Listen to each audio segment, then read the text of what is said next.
Masyarakat yang tinggal di daerah tapal batas antara Kabupaten Banyuasin dan Kota Palembang ini merasa aktivitasnya terkunci akibat belum ditetapkannya payung hukum di wilayah mereka. Warga Jalan Tegal Binangun, Kelurahan Pelaju Darat, Kecamatan Pelaju, Palembang, kini beramai-ramai melakukan rutinitas pembersihan di wilayah yang merupakan tapal batas antara Kabupaten Banyuasin dan Kota Palembang. Warga membersihkan sampah sepanjang Jalan Tegal Binangun, namun tidak ada tempat sampah di area tersebut. Masih terombang-ambingnya status wilayah Jalan Tegal Binangun dengan 14.000 warganya yang masih menunggu keputusan DPRD Provinsi dan Gubernur Sumsel, hingga saat ini belum mendapatkan penetapan wilayah tapal batas ini.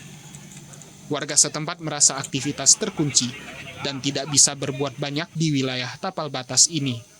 Untuk bak sampah saja tidak tersedia di lokasi tersebut.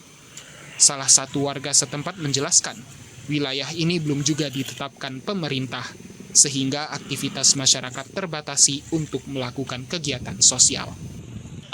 Masyarakat Pelaju Darat ini, Kelurahan Pelaju Darat ini memohon dengan sangat penuh kehasratan kami segera pemerintah ini untuk memberikan keluasan bagi kami atau memberikan kemantapan bagi kami supaya kami bisa berbuat, bertindak, bersikap untuk melaksanakan aturan-aturan yang ada di pemerintahan.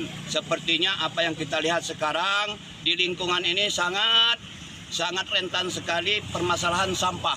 Nah, kami masyarakat masih ada keraguan sedikit karena payung hukum kami untuk berbuat melaksanakan tempat penyelesaian pengurai daripada sampah ini, kami masih ada keraguan. Masyarakat Tegal Binangun berencana akan menggelar aksi damai terkait penetapan wilayah tapal batas yang belum terselesaikan. Jeffrey Aliansyah, TVRI Sumsel melaporkan.